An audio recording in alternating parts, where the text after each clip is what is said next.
national award-winning filmmaker, film editor, screenwriter based in Mumbai. He has a multimedia body of work in film, television, and theatre, and is best known for editing films like Satya, Shahid, and City of Lights.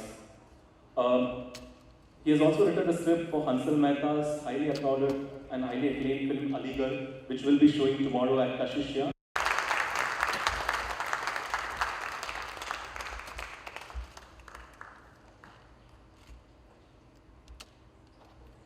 We have another national award-winning film editor in our midst.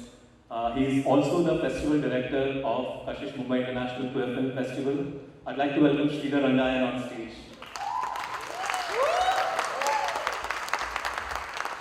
One of the first gay films in India, Gulabi Aina. Has it still received a censor certificate, Sridhar? Not yet. It was made in 2003 and he's yet to receive a censor board certificate.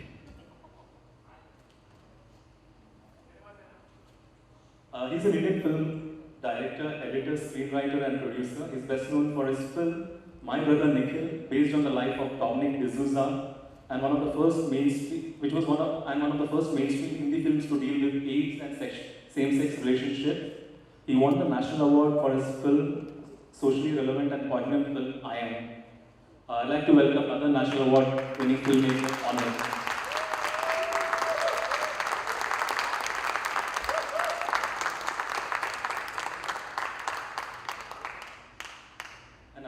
And our last panelist is a very special panelist. We've been trying to get her to Kashish for the last several years, and we are really glad that she's finally made it here.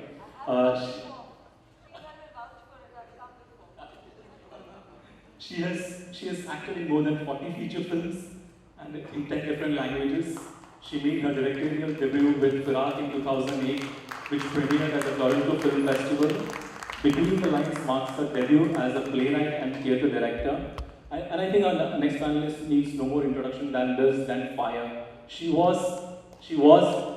acted in one of the first films growing up as a gay man or a lesbian woman in India. I think one of the first films that inevitably in the 90s that you saw was Fire. I'd like to welcome Nandita Das.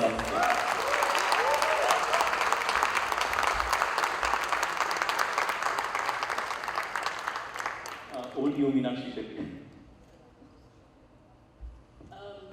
Good evening. Thank you so much to the Kashish Mumbai International Queer Film Festival for inviting me here. I've been associated with them from the start, from the first year when I was on the jury, and been moderating Q&A since, and it's a cause close to my heart. So thank you again, Sridhar. The subject is to do with freedom of expression and censorship in Indian cinema. I'd like to keep the discussion a little open before we get too technical about clauses and legalities which we're bound to. But I thought I'd like to keep it a little more open before we get into specific things. And after the discussion, of course, we'll open it for Q&A. I'd like to start with Nandita Das, since she's the only one on the panel, but also all of their works are very distinguished and there are very special reasons why they're here. Because Nandita Das worked also on Fire. Can you tell us about the circumstances in which you decided to take up Fire? What was going through your mind at the time? What were your family and friends, everyone warning you, telling you? And what's the journey since then? Well, my mother is here today, so I can't even fit that. But yeah, when Deepa shared the script with me, for me it was a story, it was a subject that I came from a very liberal home. My father is a painter, my mother a writer. We discussed everything, there was space to question. And yet, we did not talk about issues of homosexuality. So when I read the script, I thought, this is interesting. Strange that nobody's done a film on this. So I, to be honest, didn't think that it was going to create problems. What is it going to do to my career? Because there was no career at that time. This is my first film. I didn't even know if there was going to be a second film. Later, people said, what a bold film to start as an actor. And when I did Firak, they said the same thing. What a bold film to direct, but at that time I didn't know I was going to direct another film. So you just do it because something speaks to you and you want to be part of it. My mother being a writer, I did give her the script. I remember she had little post-its on some of the pages and she said, are you going to be comfortable? You know you're going to be asked a lot of questions. And I said, well, I'm sure the way Deepa is thinking, I will be able to do it, and if there are questions, we'll answer it. I think when you're you're acting in a project, you're not thinking so much about what's going to happen, and you're caught in the technicalities of it. My journey as a human being, my understanding of the issue, my own sensitivity that grew over the years was more after the film was released. It was through the travels with the film and interacting with people that my own understanding, I realized, was so limited. I had intellectually understood the issue, but I hadn't emotionally understood it at all. And I'm a totally different person, I think, thanks to Fire. I think this whole notion of the other it's been a thread in my work, and I think I really owe it to Fire, had I not been part of that process, I don't think I would have engaged in all issues where there is another, there is a perception, and there is a hushedness about it. We don't talk about it, we don't give it a vocabulary. There's a dialogue, in fact, in Fire, which says there is no word in our language. अगर हिंदी में कहा जाए कि ऐसा कोई, there's no word in our language for Andrea and others that really can explain what we feel for each other. Because I know 20 years ago, people hesitated, even English language journalists were supposed to be well read and all of that, hesitated to say words like lesbian and gay. Today, it's a whole different atmosphere. So, those were, in that sense, very trying time. People would sit next to me in a plane and say that, how could you do that film? Sometimes don't you feel ashamed? And when I turn around and say, no, actually I'm very proud of it, they don't know what to say. So I've experienced a whole range of reactions, and all those reactions have actually helped me answer them, ask myself those questions, grow with it. So yeah, I owe it a lot. Bravo. Only I'd like to ask, do you sometimes feel, as an artist, how do you react to homosexual issues? Is it sometimes a burden you feel obliged to do a film about this in order to open up the discussion in the community? Or you say, oh God, can I for once do something else? Why can't you just be an artist only and without always being weighed down by these concerns? What goes through your mind? I think like my brother Nikhil becoming my first film was kind of accidental. I was never, I never felt obliged that because I'm gay, I had to make my first film, which, where the protagonist was gay. It was that all my other previous 4 scripts got refused. That this was probably the most possible film to do independently at that point, and that's how we started making My Brother Nikhil. Actually, the film that I'm shooting now, after 14 years, was my first script. So that's what I'm making right now. So I never felt, pushed into doing or having certain elements in my films, but actually the opposite quite happens. That you are immediately perceived as someone that, on air, because the first film is My Brother Nikhil, you will only come to us with gay films. And also, I get constant emails and messages from writers saying that I have a gay story. that gets stars up because it's the same as being a Bengali. We're talking about it. I get messages similar saying that hi, I'm Bengali, we must work together. And I'm like, delete.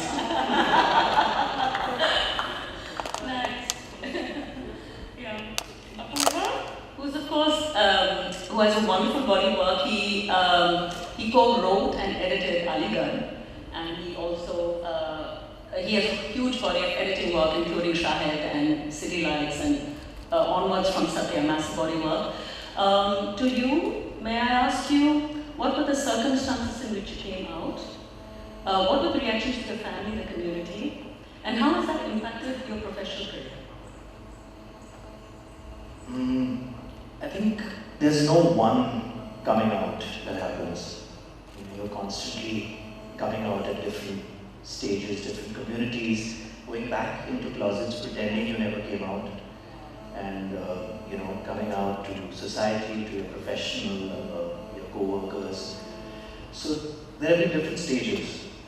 The first time I think I acknowledged it was to a close friend of mine when I was curious to go to a gay party and to see what it was like. He was kind enough to come there with me and whatever, but then he gave me lectures for months on how I should get married and all that.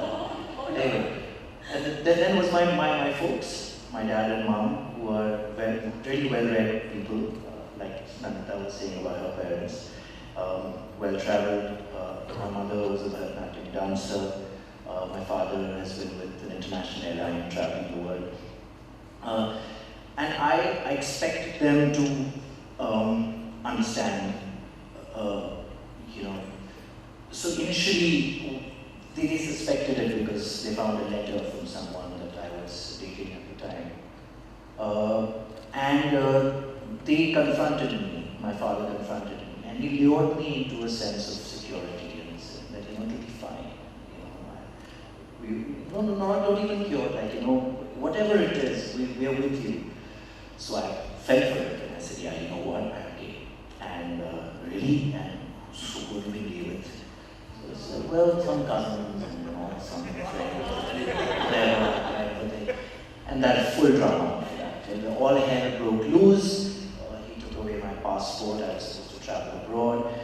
My mother was the worst affected, who has always been my best friend. She felt very let down. I remember these words. She said it reminded her, it made her feel like how she felt when her father got cancer. And I felt very guilty to have hurt my parents like that because they're very loving people, and I've never seen them so hurt. The next 3 years, I had to live my life. Now they knew, and the good part of it was that I suddenly felt very liberated. Because the thing that you're most afraid about is people blackmailing you that will tell your parents, And suddenly that fear was not upon me anymore, And I was liberated, and I went abroad. My father gave me my passport very grudgingly, and I went abroad. For 3 years, I didn't talk to my father. When I came back with my partner, it took them a long time to even have dinner together and all of that. But this was in 1999, 98 or 99. This time around, the relationship that I'm in, I've been with somebody for 9 years now. He's a part of the family. He also flew with an airline. My dad and he really bond. His mom and my mom are both South Indians, so they really bond. We take holidays together. And Aligarh was for me very cathartic.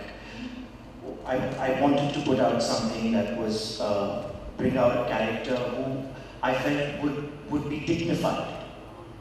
And I wanted to show my parents, a character who lived with dignity. There was still around him, but he lived with dignity.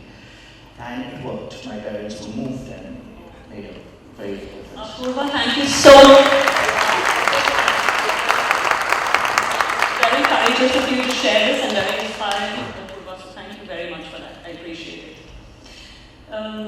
Sridhar, would you like to share your journey with us? Because I would imagine it would have taken, quite apart from the circumstance being different, to be heading a movement like this at the film festival and making sure that the impact of this is discussed at a much wider level, apart from being an artist and a filmmaker. So, what has been the journey from the beginning to now that made you do this to where you are right now in the movement? I come from a very small town near Bangalore, very conservative family, not really educated, not really traveled, and so the contrast of it. So I don't think the word gay, homosexuality, none of it really was even in my domain. So there's a lot of anxiety and guilt about feeling that desires one felt when one was growing up. Not finding that word, not finding a connection, not finding anybody else who we could talk about. So I'm talking about more of the 1970s and 80s, that when one was growing up in different. So thankfully, I actually started studying in a hostel where I felt a little more liberated to be who I wanted to be. But again, nobody spoke. Nobody ever spoke about. We would have sex perhaps, but never talked about it. It's just something done in the dark. Never. So it was like when I came to Bombay, when I came to IIT, that's when I did meet one of my friends who was my classmate who basically started coming out slowly in the 1989, the Bombay was the first magazine. He designed the magazine. And when I looked at the magazine, I said, what is this? How can you have a magazine printed about homosexuality? You know, I mean, this is scandalous. But then I also, when I took it back to my room and started reading it, I realized that this actually is what I feel, and this is what a lot of people around the world are feeling. So I kind of connected my personal to the political in some sense. And for the next issue onwards, I was on board as one of the designers of Bombay. So it was a pretty, and I went to a lot of gay parties in Bombay and said that I'm straight, because I'm really too scared to come out. So, but I was kissing somebody out there in the corner. So it was really kind of difficult to admit to oneself. I was a late bloomer in that sense, and then difficult to admit to oneself and difficult to admit to people around you. But I think being part of Bombay and some of the people whom we kind of met together, what was interesting, we kind of had an alternative family system kind of thing where a lot of us got together, felt extremely comfortable with each other, shared our personal stories. And then when we did Bombay, we kind of worked on Bombay, worked on Hamsafar Trust, which is the Bombay, it kind of really connected to a larger circle, and then you felt that, okay, here is what one wanted to do as a person, connect. It's nothing like, activism is not something that you do, it just happens to you in some sense that like, you just give a voice to what you feel and it connects to somebody else. My mother asked me, okay, I'm okay that you're gay, I'm okay that you're homosexual, but you don't have to really talk about it. So I said that I need to talk about it because maybe there's somebody, say, Arunachal Pradesh, somebody in some corner out there who is completely lonely. And maybe he or she reads about it in some bit somewhere and feels that he or she is not lonely and there's something. So that's the journey basically. And then I was doing a lot of mainstream television and I just felt what I was doing was interesting, it got me money, it was like fabulous, but there was no scope for our own stories. So that's how I started making my own first film, Gulabi Ayana, in 2003. And then on, we kind of make continuously films on LGBT issues. Not that the only thing I want to do. I want to do all kinds of stories. But I just feel that it's important for me to do these films because I feel compelled that like, these stories need to be told. So sometimes I know that like, I'm a bit, I would say, very inward looking with the fact that like, I'm very politically correct about what I say. Sometimes my aesthetics and my cinematic ideas take back, which for me is very extremely limiting as an activist, as an artist. But the fact that these films can be utilized as an advocacy tool by people to possibly create change, have dialogue. That is more important at this point in time. Perhaps things will change, perhaps I'll make films which I aesthetically believe in or cinematically believe in, not really be kind of very underlying each album, bold italics kind of thing. So I'm just hoping that the journey happens in some sense, but I still feel, though I've been there for the last 20 years, I still feel it's the beginning of the journey. Can we have another round of applause for his national award for best essay for I'd like to ask how all of you look at, well, specifically the law, 377 where it stands now, with the Supreme Court going back to referring to the Constitution bench after all this journey going back and forward. What to you might be specific steps? What are practical steps that might actually take it forward? Because sometimes things are not always logical. For example, when we have, I would imagine, I don't know, you would be much more articulate in this. When we have, for example, unexpected family support and our mums and dads who are coming out, it's a very different thing from other than the lawyers who are anyway fighting for it. It's at different levels. So where do you see a priority in taking the movement forward and changing the law? Well, I'm all for it starting at home, I think no matter how many laws we change, it's very important for those laws to change, they are archaic. But I think as a society, we need to start becoming more comfortable and understanding. And I think that is something that we should be working on or working towards. At the time when Professor Siras was harangued for his sexual preference and when he was thrown out of AMU, was a time when it was legal to be homosexual in the country, but did that make any difference to what led the circumstances that led to his death? So I think as a society, we need to be comfortable, and for that, we as gay people need to be comfortable with our identity first. And I'm not sure we really are. We're all right as long as we are hiding and doing it or doing it under identities where we won't get caught out. But I don't think that we have our own identity. So that's something. Can I put the question to each of you? Well, I think they are not sort of mutually exclusive. I think you need both. Of course, what Apurva said, it has to be at home, those conversations have to be. But I think law is also important because when you have something like 377, not just because of course it's archaic, the people who actually enforce that law, in England it's not practiced anymore, they have abolished it years ago. But by saying that homosexuality is a criminal offence, in some sense in the social, in the social consciousness, in the collective consciousness, you are saying that it's criminal. Because we do, as regular people, all of us do think what is legal and illegal. We are so conditioned to thinking. So I think it's not an either or. I think we have to fight to abolish 377, and with this government it looks more difficult, but that's why more the reason. And of course, simultaneously, more people have to talk, more kashishas have to happen, more people have to come out. And I think those who don't come out, I think we all, I'm sure all of you understand it much more, that one has to be also empathetic to that. Because sometimes we take our confidence, our liberal homes, all of that for granted. But the society can be really cruel. I mean, as a straight person, the kind of stories I've heard in these 20 years almost makes me guilty. I feel ashamed almost of being part of that community that judges, that sort of decides what is right and wrong and what decides what's normal and not, and all of that. So I think these issues have to become more mainstream. Kashish Festival must not only be seen by LGBT community, but by people at large, where they start feeling this is as much my problem. And I think that's a challenge always, because when things are of a smaller community, it's so difficult to find that place within a mainstream system that it's bad enough. But what happens is that you start attracting only people from the community, and then the other, then it's their thing. Us and them starts happening. So it's difficult. A lot of people ask me, why do you have to go for a 377 rally? Why do you have to? Because I get a lot of trolls every time I retweet an article, let's say, something about an LGBT issue. And I know that in 20 years, earlier when somebody would say, are you a lesbian? Why are you? And I used to almost be defensive. I'd say, no, I'm not. Why can't an actor be straight and still do a lesbian character? Today, if they ask me that question, I'm not defensive at all. I'm like, that's none of your business. I could be not. That's immaterial to my role or my work. But it has taken me also. I mean, all of us have that journey. But most people are not even exposed to these conversations.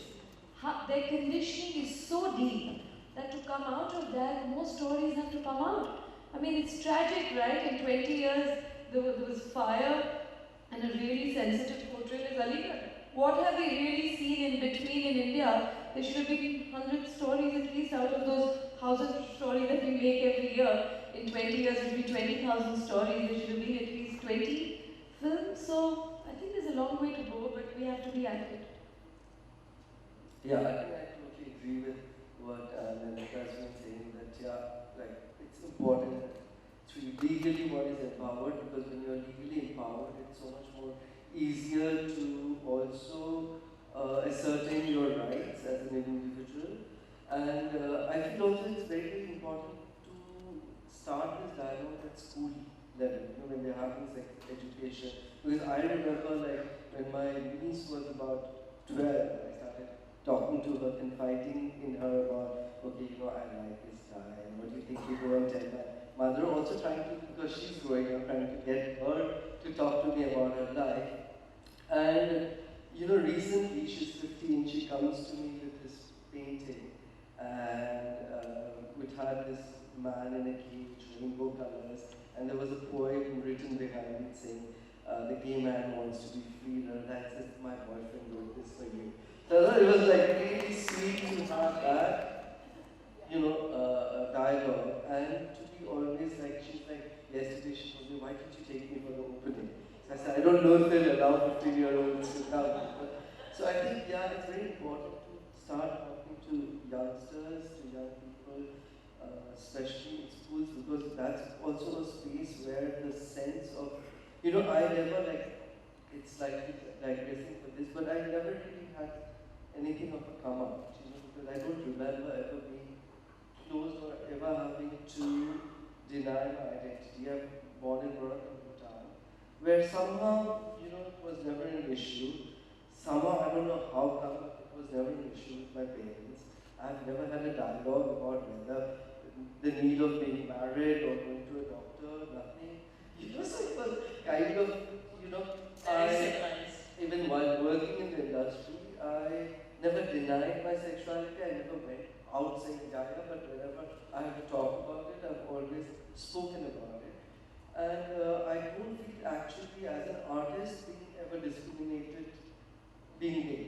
Never, in the industry. People don't want to do our kinds of films because of economic reasons, because of various other films also, independent films don't get support. But what I increasingly have started feeling is because of the law, and this is something that I faced when I made my first film in 2006. I got a D certificate from the censor board. Okay. And in 2011, when my IAM was released, by then the law had changed again, and it took me like 6 months of fighting with the censor board. They wanted to cut out one section of the story. There are 4 stories, out of which the gay story was about 24 minutes. They wanted to edit out 21 minutes of the film. And that was a difficult fight because by then you are not empowered by law. So it can be used against you. And I think that is what is really important. Today, even as a filmmaker, when I'm trying to make a film which has evidence of homosexuality, you're constantly thinking what all hurdles you might have to, and you are answerable. When you're making a mainstream film, it is a lot of money, and somewhere you're answerable to people who trust in you and investing in your film. So that becomes very, very difficult as an artist. So as an artist, I feel also it's important that this law goes because it is constantly influence to everything. Can I just add something to it, Meenakshi? I was just reminded of this Hijra Haba that I'd gone in Bangalore. And the stories I heard of how the police oppression happens, it's also a class thing. I mean, sexual orientation, class, region, there are so many things that intersect. And the horrific stories that these transgenders have to go through from various parts of the country. So I think if we continue to say, okay, even though the law exists, but there are people, after all, we do have the freedom, it's not for everybody. We are still far more privileged. I mean, we may have our own battles and all of that, but there are some people who on a daily basis are criminalized because they come from a certain class, they are harassed and they are picked up, they are abused. So I think that's also something where, if you're talking of dignity, then that dignity also comes with saying that this is not a crime. I mean, for me, looking at the whole aspect, I think sexual dysfunction, of course, is one aspect of something we need to get rid of, and but I think also when we're talking about the different barriers which come across, whether it's the government. But for me, I think the censorship really starts from the family, which for me is a big issue. We talk about the colonial law, we talk about how it has influenced us and how it put this, but I really think, where did this come from? Why our parents are thinking? Why our mothers and fathers are saying that don't dress like this, dress like this. That you should not be with a man, you should be not be, but you know what I'm saying is? Yeah. So I just feel that censorship has somehow penetrated so much into a family structure, and that's why the child is growing up. Why our parents, mothers and fathers are, why our parents, that you should not be with a man, why our parents, feel that censorship has, why our family structure, and that's why the child, why our mothers and fathers are, why that you should not be with a man,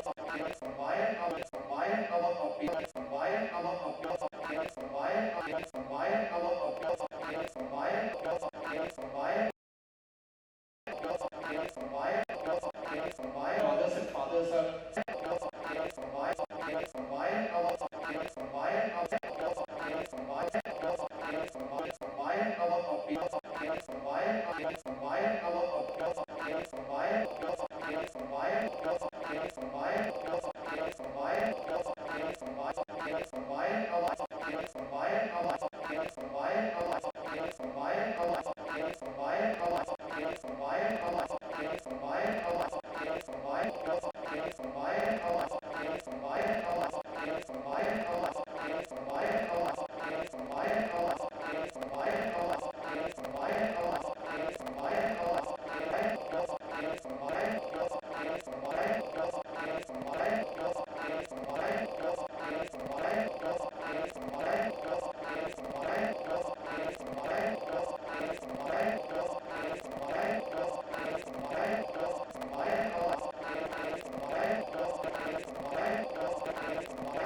society. And so this man basically felt that gay-themed movies or anything gay-themed is only for adults to deal with. He did not want the film to be cut down. He did not want, actually, we did not have any visual cuts in the film. So that was, we were grateful for that, The fight was about the promo. But when it came to television, we had to cut out the key lovemaking scene between the two men, and as a juxtaposition between which is the crux of the movie, And I had to do that myself, and we had no choice. We had to mute the word gay for most of it. Yeah. Homosexual. Yeah. We got away in one or two places because I think it was rushed the way it was said or whatever. But yeah, so there's no longer any reference to, you can't say it and you don't see the union between the two men. And it's horrid, yeah.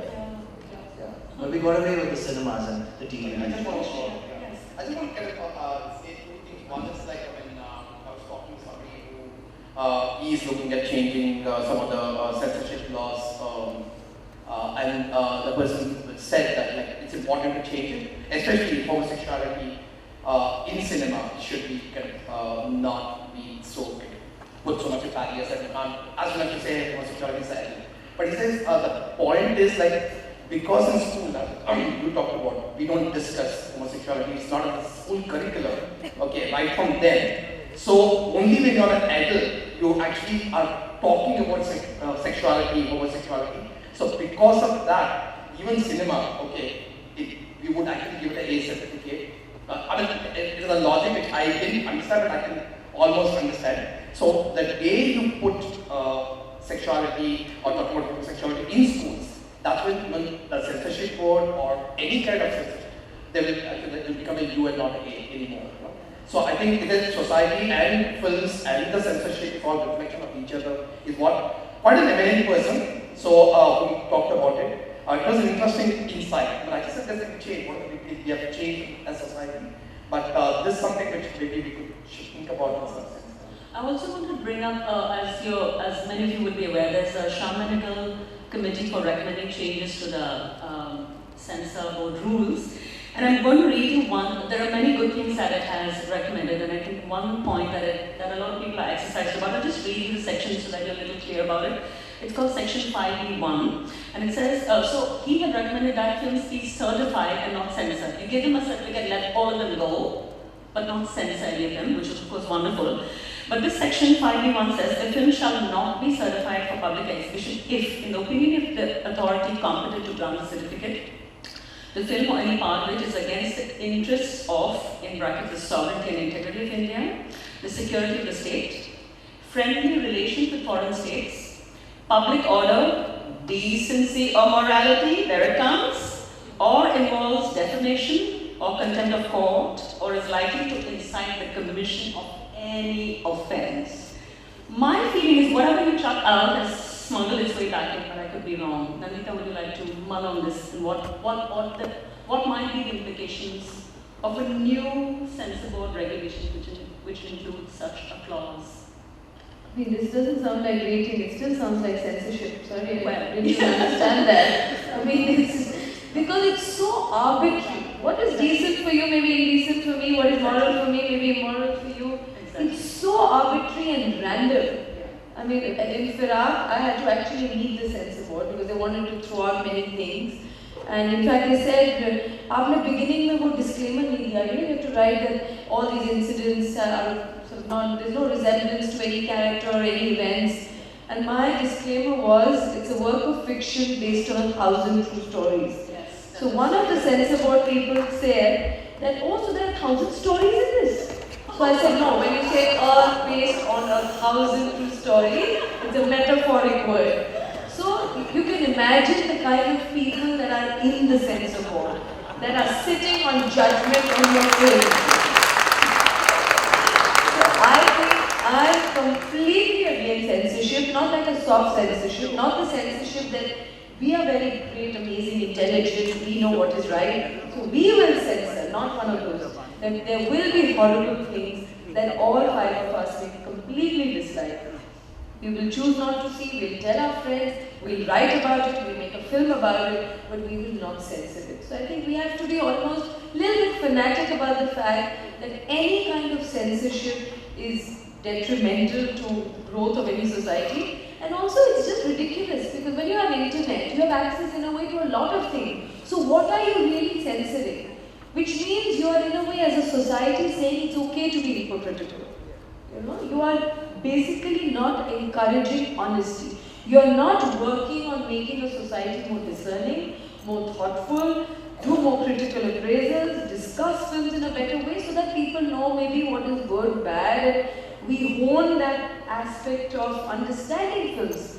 But by censoring, you are actually undermining people, you are deciding for them, and that too 5 random people are going to sit on judgment and tell a country of 2 billion what is right and what is wrong, what is moral, what is immoral, what is interest in national interest or not. So I think it's completely ridiculous, and somehow as a society we haven't taken it up as an issue. Because wrong kind of dialogues have, I think, been in the public space. Oh, you're talking about freedom of expression. Where do you draw the line of freedom of expression? What is the responsibility? There are 100 things that are there in today's mainstream cinema with U certificate, which are extremely regressive, which are extremely looking down upon a certain community or discriminating or just defy your intelligence, which might be completely worth censoring as far as I'm concerned. But I would still fight for their existence or the fact that they should be censored. So I think we need more public discussion on censorship per se, so that people realize that it's not a tool to be used, that it's a dangerous tool, that it can tomorrow be used for all of us, against all of us. I just want to say, the film was given a certificate. Okay, again the same thing, even the triggers, nobody could know the film was getting. I remember when, again going back to Iron, at one point I was told that 2 men looking at each other romantically not good for children to see. And also being gay and standing there and listening to this makes it even so much more difficult because they're looking down upon you, your identity, humiliating you in a way. And you have to stand there and listen to that shit because ultimately navigate them and get it out. So I feel, yes, not only as an artist but also as a human being, you are constantly, it's not something that, it's something I don't enjoy. Like very often these days when I make my films, I tell my business partner that, when we have a census screening, you go, because, it's, as a creator, when you see, you love what you do. I mean, especially when you're an independent filmmaker, you're not commissioned by anybody. It's not a project you're making something that you believe in, that you love, and then to see it being butchered. And I have unfortunately experienced that more than once. So it hurts, and that's why you feel like, I fought for 6 months for I had to get the certificate. So you fight it out and try and figure out how you, and actually going to your question earlier is, when we were fighting for I at one point, because by then the Delhi High Court had decriminalized, I remember using that for the censor board. When he told me, I said, but what you are saying is illegal because we are decriminalized. And it kind of helped actually, to finally, from 23 minutes, they cut 6 minutes. So that was quite something. Yeah, I also think in fact it is, because if they think, how can they cut a word like gay and homosexual? One would really fight for something like that. Because I would fight for nodding off in court. Yeah, that too. That is absurd. That's laughable. But this is completely offensive to say that you can cut a word like homosexual, gay. That's a denial of its existence almost. And that's why, again, I know I'm harping on it, but that's why I think legality is also important, because then in their minds, and that's why you said, are people in censor board homophobic? They are from this world. So they are as much homophobic as the society is. They are no more, they are no less. But that means there are lots of them that are, basically because our society is homophobic primarily. Coming to your censor question, the lady who is now talking to someone else, I don't know if she's interested in the answer, but गुस्सा आता है like what you said. I think that's a हंसी आती है और गुस्सा आता है.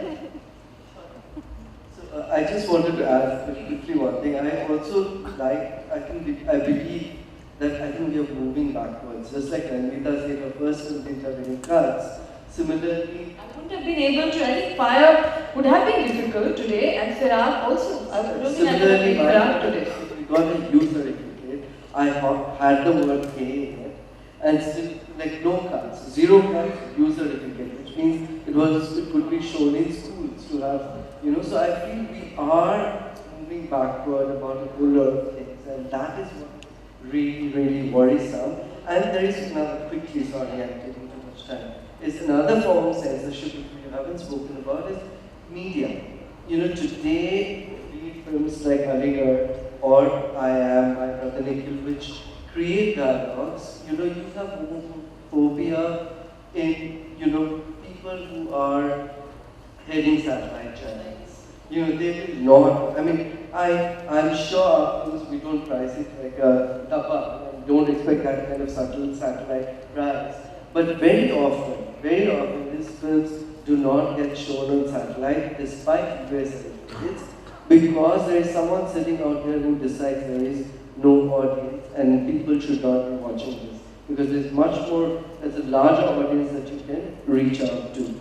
And you weren't able to insist on, I asked one of your film which won a national award, they still wouldn't show on Doordarshan. No. This is where actually it's the irony. Yeah. You can fight the censor board. You can, with Doordarshan also you can, because they are obliged to show a film which got. So my film was screened more than 3 times on Doordarshan because they had to, because it got a national award. But all satellite channels refused. One last question. No, somebody else. Yes.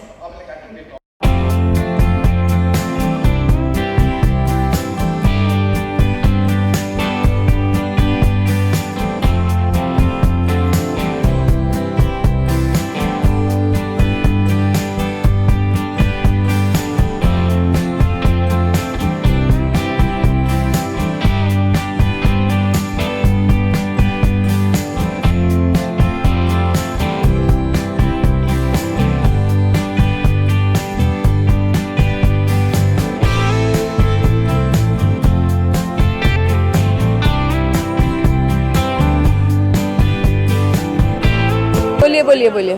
So firstly, what you want to tell about this? थोड़ा पास आ जाइए ताकि उन पे angle ठीक है. कशिश film festival के बारे में पहले आप क्या कहना चाहेंगे? हिंदी में है क्या?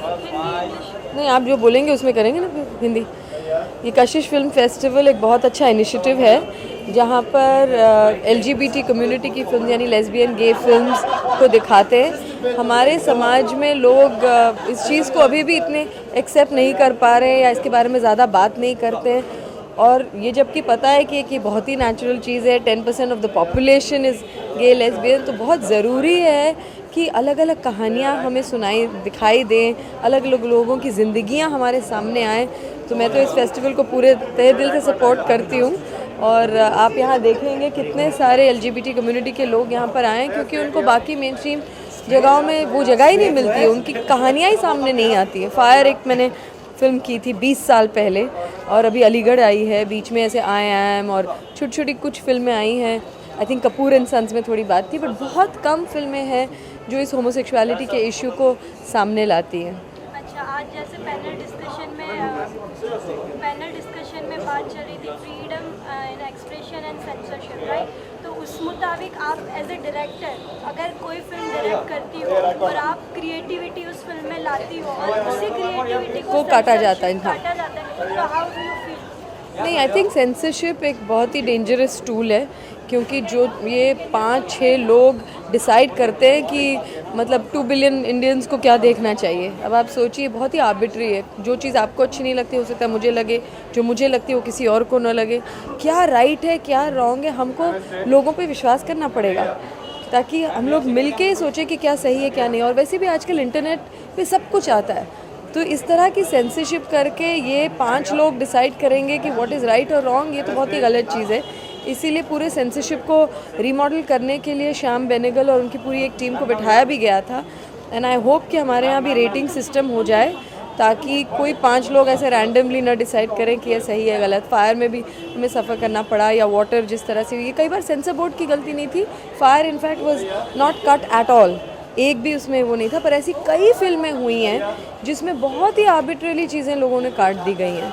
ऐसी बॉलीवुड फिल्म अगर आपके दिमाग में आ रही हो कि ऐसी कोई बॉलीवुड फिल्म है जिसमें ये कट होना चाहिए और नहीं हुआ है? ऐसी कई फिल्में हैं जो बहुत, मैं नाम मतलब वैसे मैं बहुत कम फिल्में देखती हूँ, लेकिन ऐसी कई फिल्में हैं जो मुझे बहुत ऑफेंसिव लगती है, जिसमें औरतों को बहुत ही गलत तरीके से दिखाया जाता है, या बहुत उस तरह का कोई अजीब सा वायलेंस है, या ऐसे डायलॉग्स हैं जो हमें 20 सदी और पीछे ले जाते हैं।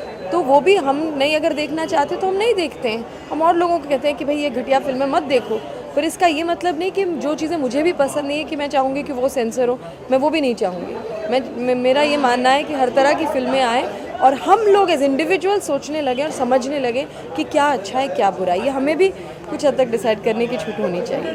Thank you.